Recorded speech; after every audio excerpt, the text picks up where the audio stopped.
একটা সময় আমার পেজটা যখন একেবারে ডিজেবল হয়ে যায় ফেক কপিরাইট স্ট্রাইকের কারণে, তখন ভাবলাম যে না, এবার একটু বেশি অতিরিক্ত হয়ে গেছে, দেয়ালে একেবারে পিঠ থেকে গেছে, এখন আসলে যাওয়াটা উচিত।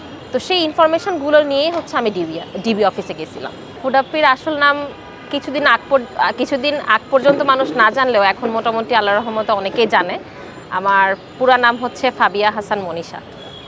এখন অনেকে দেখতেছি ইদানিং ফুডাপ্পি না বললে আমাকে ডিরেক্ট মনীষা আপুই বলতেছে। বিষয়টা আমার কাছে ভালো লাগা থেকে খারাপ লাগা বেশি কাজ করতেছে, কারণ আমার কাছে এখন ফিল হইতেছে না ফুডাপ্পি নামটাই ঠিক আছে।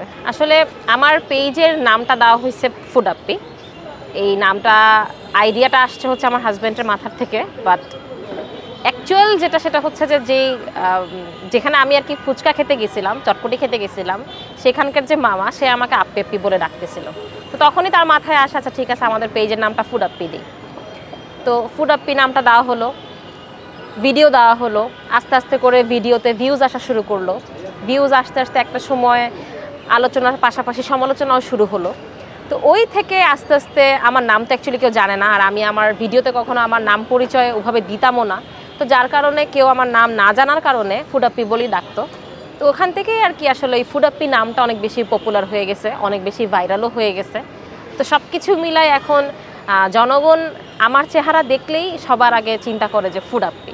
আবার এমনও অনেক মানুষ আছে যারা আমার নাম জানে না বা আমাকে চেনে না চেহারা, কিন্তু ফুডাপ্পি এই নামটা তারা জানে বা কখনো না কখনো কোথাও না কোথাও শুনছে। তো সব কিছু মিলে আর কি আপনি যেটা বললেন যে ফুডাপ্পি হয়ে ওঠা, এটাই হচ্ছে গল্প। আমি যখন ফুড ব্লগিং শুরু করি তখন কিন্তু এটা মাথায় নিয়ে আমি এটা শুরু করি নাই যে হ্যাঁ আমার পেজে কখনো মিলিয়ন ভিউজ আসবে বা মিলিয়ন ফলোয়ার আসবে। চিন্তা করছে আচ্ছা ঠিক আছে, মেমোরিজ রাখার জন্য একটা জাস্ট পেজ শুরু করি। বাট যখন দেখলাম যে দর্শকের অনেক বেশি সাড়া পাচ্ছি, আপনাদের মতন যারা ইন্টারভিউ নেয় তারাও আমাকে অনেক বেশি রেসপন্স করতেছে, সব কিছু মিলে আমি চিন্তা করলাম না, এবার একটু সিরিয়াস হওয়া দরকার। এভাবে করতে করতেই না আসলে পথ চলাটা, আমি কখনো ওভাবে প্ল্যান করি নাই বা আমার ওভাবে কোনো প্ল্যান নাই যে আমি কত দূর পর্যন্ত যাব বা অ্যাকচুয়ালি আমার গোলটা কি।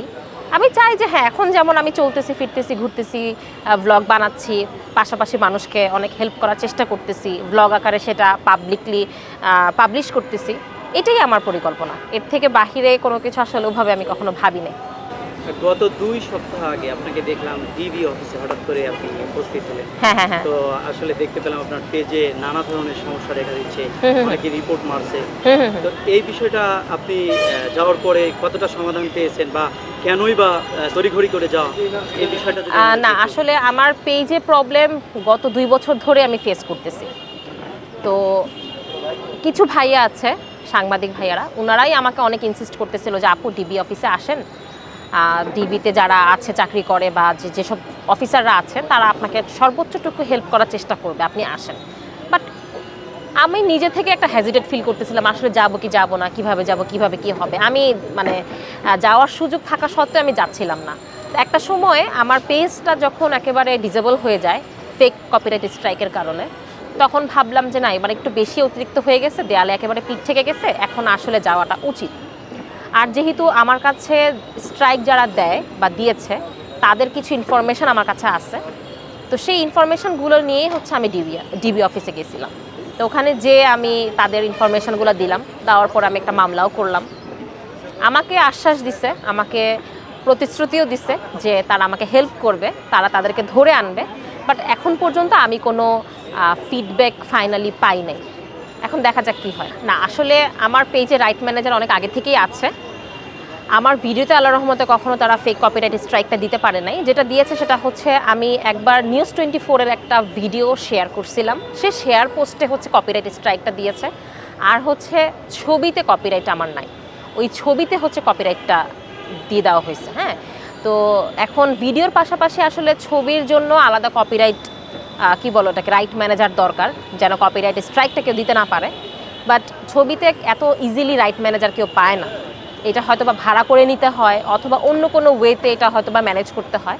তো যার কারণে আপাতত যতক্ষণ না পর্যন্ত এটা আমি সমাধান করতে পারতেছি ততক্ষণ পর্যন্ত হয়তো আমি আর কোনো ছবি আপলোড করতে পারবো না, বিকজ দিন শেষে তো পেজটা তো অনেক বেশি ভ্যালুয়েবল আমার কাছে।